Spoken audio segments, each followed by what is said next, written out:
You're listening to the Greeks Gridiron. Now here's your host, Ethan Haristadoulou. Good morning, everyone, and welcome back to the Greeks Gridiron. I'm Ethan Haristadoulou, and it's time again, new week.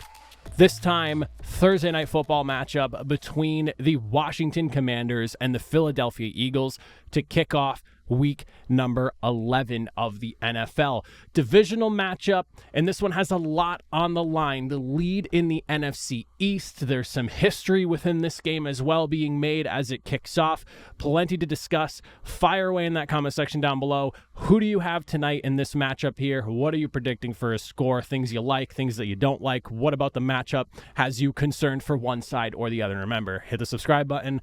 Predictions for the rest of the week will come out tomorrow. But diving into this matchup here, Thursday night, Washington going into Philadelphia, clash for first place in the AFC East, and this is the first time since 1996 that both of these teams come into a matchup, any NFC East matchup, 4+ games over 500, as Washington, obviously the Cinderella story of this season so far, basically going from worst to potentially first in their division, and honestly throughout much of the NFC at this point here, and they've got to prove it against this Philadelphia team that has found its footing over the last month and a half or so.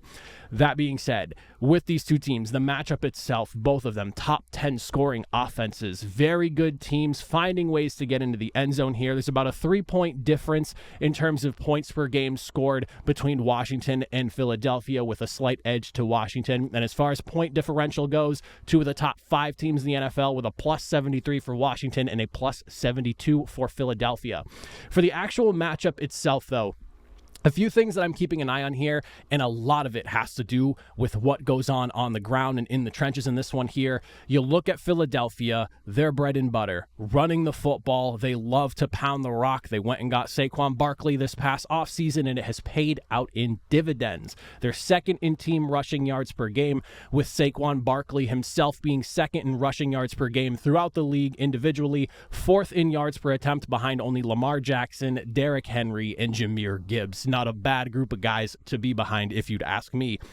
The reason I bring this up, though, is because Washington's run defense can be a little bit porous at times. They have let people either slowly but surely grind their way to success. You look at the Steelers last week, only allowed 3.3 yards per attempt, but Pittsburgh kept pounding the rock and managed to rack up about 140 yards in the matchup once it was all said and done. They're 5th in yards per game allowed so far this season, tied for 3rd in yards per attempt allowed as well. And they are 6th in yards per game allowed to running backs overall. So just something worth keeping an eye on. And on the flip side, you can even kind of say similarly the same thing for the Commanders as well. When you look at Washington's offense, a lot of their success has to do with just how good they have been at running the football, and also Jaden Daniels being able to take off and run, whether it's through a scramble or a specific design run as well.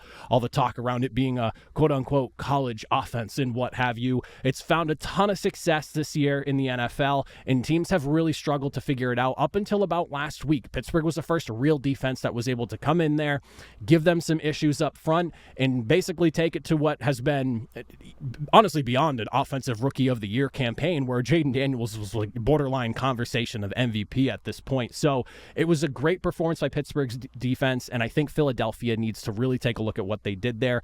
And thankfully, in terms of how the Philadelphia Eagles play defense and just what they have as far as strengths go this year, that defensive front has really figured itself out, and especially over the last few weeks or so, I would say they are getting better and better up front with all those big school names there. And I honestly, I can't say I'm too surprised, but I will say it maybe took just a hair longer than you would have hoped, but they're really figuring it out on the interior of that defensive line. And Washington, 4th in rushing with 153 yards per game right now. Philadelphia, though, on the other end, defensive front is tough. They're the 3rd lowest stack the box, or that's not the right way to say that. They stack the box the 3rd least amount within the NFL, and they still manage to be one of the top run defenses in the NFL, as they're sitting at 5th in rushing yards per game allowed with just about 100 per game. You have a fantastic matchup to look forward to between both sides. The one thing specifically, though, that I'm really interested in here, because Washington went ahead and before the trade deadline tried to address this, and unfortunately, the trade has been made. They brought the player in. Marshawn Lattimore is a part of of the team, but he has not been able to play in the first two contests since coming over to Washington. When you look at the wide receivers over there in Philadelphia right now, A.J. Brown, Devontae Smith, and Dallas Goedert obviously being big receiving threats for Philadelphia, and they can all line up pretty much where they're needed in terms of just, setting up mismatches and matchups and whatnot, especially Devontae Smith. He can play out wide. He can play in the slot. You can have him do what you need him to do here. So guys like Benjamin St-Juste, Mike, his name is hard for me to pronounce here, but I think it's Sanristil, and Noah Igbenogany,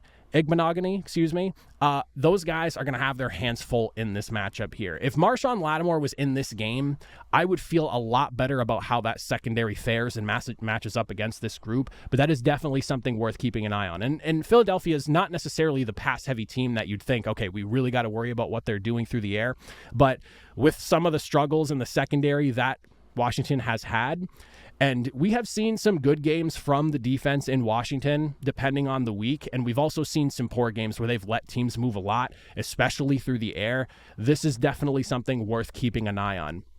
You could argue that maybe some of the same thing could be said on the flip side, but the secondary in Philadelphia right now has been pretty damn good, as guys like Cooper DeJean and Quinion Mitchell, who were brought in this season through the draft, have been playing a ton of snaps, and not only a ton of snaps, but have been producing and being very effective as well. And even over the last few weeks have shown some really big strides in their play. So this Philadelphia defense is really starting to figure it out. Whereas with Washington, this is something I've just personally kind of struggled with them all year. They have hit and miss types of games, and I don't really know if I'm ready to buy in on that side of the football for them yet. And I don't want to act like they haven't been good, but there are some things week in and week out that you look at and you go, okay, I see why they're trading for a Marshawn Lattimore at the trade deadline, because they definitely need some help in that facet of the game. So definitely stuff worth keeping an eye on. As far as injuries are concerned, though, I mean, outside of Marshawn Lattimore for Washington's end, there's really not a ton to look at and be too worried about. There is some concerns around the offensive tackle position, as you have 3 tackles currently listed as questionable. So just something worth keeping an eye on, as Brendan Coleman, Cornelius Lucas, and Andrew Wiley were all limited in practice both Tuesday and Wednesday. So just something to keep an eye on there. As far as Philadelphia's end is concerned, other than Devontae Smith being limited the last couple days, I mean, they're looking as healthy as you can pretty much be here. Everyone else, maybe limited on Tuesday, but full participants on Wednesday, probably going to be good to go if that is the case. So health, maybe a slight more concern on Washington's end as opposed to Philadelphia. But as for who I think is going to win this game here, there is definitely a lot to consider. Again, history-making type of game. It's been a long time since these two teams have been in such a good position and going up head-to-head with so much on the line. A potential, division title with this win here could go a long way for them. You obviously are looking for a home game in the playoffs, being the division winner as well. So there's plenty on the line, and both teams with such good records have a lot more than just that on the table for them. You're talking maybe number 3, number 2, maybe even number 1 seed in the NFC if things continue to break their way. A lot is on the line in this Thursday night matchup, and it's nice to see because we've had I would say 3 really good Thursday night football games this year. I'd say last weekend's game, this shaping up to be one. And then if you look at Atlanta and Tampa Bay from a handful of weeks ago, that was a really fun game as well. So nice to see we're getting some good Thursday night action. But with the game being in Philadelphia, slight health concerns with Washington, and we now have somewhat of a blueprint with what Pittsburgh did to Washington last week defensively. Something tells me slight edge to Philly. This is a type of game that, the way I look at it, the home team wins. So when we get the opposite matchup here, I think I would lean more Washington than anything else. So with this one here, even if they are favorites, maybe it's a bit of a cop-out pick.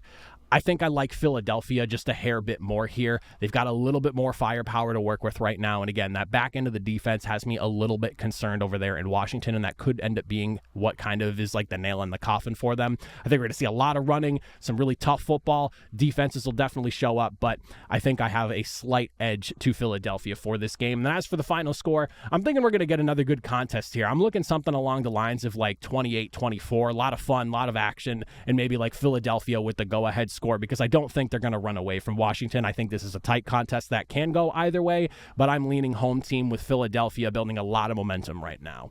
But let me know, comment section down below, who do you like in this Thursday night matchup? Is it the Eagles? Is it the Commanders? What am I missing? Things that you think are important to this matchup as well, fire away. Let me hear from you all. But as always, if you made it to the end, I greatly appreciate it. Rest of the predictions will be out tomorrow, so make sure you are subscribed for that. But I'll see you all next time. Have a good one.